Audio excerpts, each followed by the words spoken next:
Magandang araw mga kapatid, Docs Vlog. At dito ulit tayo sa Skygo Mega Wide Branch para dito sa Pantra ng Monarch. Ito nakikita natin. Yan. Bali 175cc po ito. Tapos gandaan ito, yung kanyang panel gauge ay naka-digital na. Hindi ito magpapauli sa mga ibang motor. Kaya abangan natin ito, ikutan natin at alamin din natin yung cash price and installment dito sa branch ito. Tapos meron din itong 150 and then yung 125cc. So stay tuned po tayo. Noxky Vlog.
So ito po yung Pantra ng Monarch. Yan, nahawak ng Skygo. Makita natin bukod sa mga scooter, and then yung previous na pinaplug natin itong Monarch RM125 ST na copy racer. So kung naghanap naman kayo ng pang business na motorcycle ng Monarch, ito meron din sila. Katulad itong nakikita natin, 175cc. At ayan po yung kanyang makina. Ayan yung pagka-design. Then sa tank, ganda ng pagkaka-design. Tapos may tatak ng Monarch dito na kulay puti. Ayan, tapos glossy blue. Napakaganda ng pagka-blue niya, parang mga royal blue, no? Ayan, tapos meron din ditong 175 dito sa may upuan. Then ito yung sinasabi ko kanina na napakagandang features na ito dahil naka-digital gauge na siya.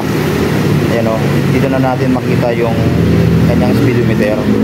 Then yung RPM gauge meron siya, naka-analog. Then yung signal light indicator meron. Then yung sa headlight. Siyempre yung gear indicator meron na rin to dito sa kanyang digital gauge. Then sa kanyang lusian, ito naka-standard lang din. Yan. Tapos kagandahan, meron din siyang magandang features na USB charger. Yan o, dito sa gilid. Yan, makikita natin dito, no? Yun yung sa magandang features. Then sa oras nito, pwede din natin ma-set. At dito nakalagay naman dito yung clock adjust. Masisilip natin dito, meron siyang button dito sa ilalim na maliit. Ito, yan, itong button na to, dito natin masiselect yung oras or ma-set. Yan. So napakagandang features na ito, no? Tapos dito meron din siyang tatak na Monarch. Yan. Then pagdating sa headlight, ito naka rectangle shape siya. Then ang kagandahan din dito, yung kanyang headlight ay LED na, except lang dito sa kanyang signal light, no? Naka halogen bulb pa rin, pero maganda rin dahil square din malaki siya, no? Kitang-kita siya sa daan, no? Tapos yung busina niya nandito sa may baba ng headlight. Then naka telescopic fork pa rin tayo dito. Then may cover siya dito ng goma. Then glossy silver yung fork niya. Then sa fender dito sa harap ay metal, tapos glossy blue din siya. Yan, kumbaga combination dun sa kanyang body. Tapos naka drum brake tayo dito sa harap, ganun din pala sa likod, no? Ayan, ito naman yung kanyang gulong, naka spokes. Then ang size ng gulong dito sa harapan ay 2.75 by 70. Tube type po. Ayan. Tapos Yuan Ching yung kanyang gulong. Halos same din doon sa Rusi. Then sa likod, punta tayo dito. Ang size ng gulong dito sa likod ay ayun, 300 by 70 naman. Ganun din, naka-spokes. Then drum brake yung preno sa likod. Then yung sprocket combination niya, ito 42 yung ipin dito. Doon hindi natin sure, no, kung 14 or 15, pero kadalasan kasi nilalagay 14 or 15. Yan. So 175 to. Ayos na ayos din ito. May speed and then yung hatak meron siya. Tapos dito sa gilid makita natin yung kanyang pangalan na TM175. Tapos naka Euro 3 compliant na rin siya, no? Tapos dual shock kanyang shock dito sa likod. Ayan, kulay black. Ganda ng ano niya, oh. May glitter effect pa, no? Tapos adjustable din yan ito, no? Tapos dito sa kanyang makina makikita natin yan, malaki na rin. Mas maganda rin yung kulay, no? Kulay gray. Then dito sa baba ganoon din. Ang ganda ng pagkaka-design ng kanyang makina dito sa ilalim. Tapos may monarch din dito. Ayan, oh. Tapos kagandahan, naka-allen siya dito. Tapos stainless na siya. Then ito naman yung kanyang cambio. Yan. So stock lang yung pormahan na ito. Then yung cambio nito 5-speed po ito, no? Tapos makita natin dito yung kanyang pihitan ng gasolina, yung bukasan at patayan. Tapos meron din siyang choke dito. Ayan, no? So kung sa umaga ayaw siyang mandar, pero sa ngayon bago yan, kaya walang problema. Hindi na natin kailangan ng choke.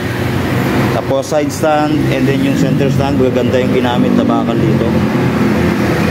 Then pagdating dito sa likod sa kanyang taillight, ito ganda rin.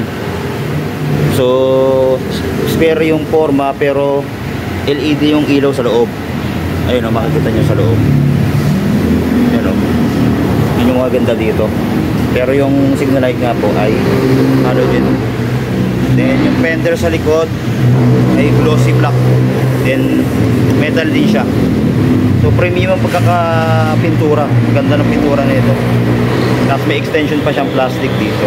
Tapos ito naman yung lagayan ng plaka niya, no? Tapos meron din siyang carrier dito. Ito, glossy black naman. Then matibay din. Ayan, no? Pormahan din ng mga Pantra. So common na sa atin to. Then syempre hindi pa rin nawawala yung kanyang kickstarter dito sa kabila. Ayan. Tapos dito sa kabila makita natin yung makina niya. Ayan, gandahan, meron siyang monitoring sa langis. Ayan, makikita natin dito. Then may tatak na key dito, kulay red, this monarch. Ayan, ang ganda ng disenyo ng kanyang makina. Then yung spark plug makita natin dito. Ayan. Tapos sa tambucho, eto, ayan, ang ganda ng tambucho niya, same sa mga Pantra na nakikita natin. Then meron siyang heat guard na chrome finish dito. Ayan, oh. So safe na safe din yung ating paa dito. Tapos matte black finish yung pinaka muffler niya. Tapos yan naman yung dulo. Tapos meron din siyang footrest para sa angkas. Then ito naman yung tapakan ng preno sa likod. So okay din, goods na goods din siya, no? Then dito sa kanyang tank, ito yung cap niya. Tapos yung fuel capacity, hindi pa natin sure, no? Pero halos same yan sa mga Skygo na Panther natin. Tapos sa upuan maganda rin. Ayan, makita natin, no? Makapal yung tela. Tapos malambot din siya. Ayan, no? Flat seat lang siya, kaya maganda rin. Pantay dito sa rider din sa kanyang OBR. Yan. Tapos sa mga switch, ito yung switch nito, meron siyang high and low, turn signal light switch, busina, Yan. Then sa kabila, meron siyang bukasan at patay ng ilaw. Kasi ito, kagandahan, meron siyang hazard. Yan. Tapos yung electric starter niya dito. Then sa throttle, ito. Yan, napakalambot. Ganda ng pagkakagawa ng Monarch, ano? Mas maganda, matesting natin. Then sa mga preno, lambot din. Pati yung sa clutch, lambot ng clutch niya, oh. Yan. So meron po silang iba't ibang kulay. Yan, kagaya ng kulay red, ito Monarch 175. Yan yung red naman. Ito may isa. Tapos 150cc meron din sila dito. Yan, Monarch 150cc. Kulay blue. Meron din silang kulay green. Ayan, oh. Ganda rin ng green, oh. Tapos ang kintab nung kanyang pintura. May glitter effect. Tapos yung 125 na Monarch meron din sila. Ayan naman, kulay blue. Tapos ayun pa yung isa. So ipapakita natin yung kanilang cash price in installment dito sa branch ito, para kung sakaling magustuhan nyo yung mga ganitong unit, mga kapatid, ay may makukuha po kayo dito, no? Yan. So punta na kayo dito sa kanilang branch dito sa Skygo May Kawayan branch, Barangay Salusoy, no? Yan, MacArthur Highway lang po. Yan, along the highway lang, tabi-tabi lang ng highway, kaya makikita nyo agad yan. So ayan po, maraming salamat. So ito yung price ng Monarch 175cc. Yan, nakalagay dito. SRP 50,000, COD 48,000, tapos LCP niya 52. Pero ito talaga yan, no, yung SRP 50. Yan. Then sa kanyang minimum down payment, meron siyang 3,000 down payment. Ayan. Itong mga nandito, kung sakali magkaroon sila ng promo. Tapos kung gusto nyo rin na mas malaki ang ida-down ninyo, ayan, hanggang 20,000 yung pinaka mataas na down payment. And then ito naman po yung mga monthly installment niya. Ayan. So sa minimum, kung 3,000 ida-down natin, ang kanyang monthly for 3 years ay 2,429.50. 30 months 2,699. Sa 24 months 3,110.60. Tapos sa 18 months 3,791.70. Then sa 12 months 5,051. And then 6 months ay 9,412. Ayan.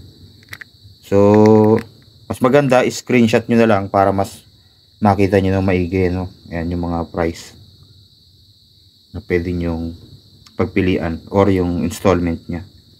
Then sa ano naman, sa 150cc, cash price nito ay 48,000, COD 45,600 yung kanyang 150cc.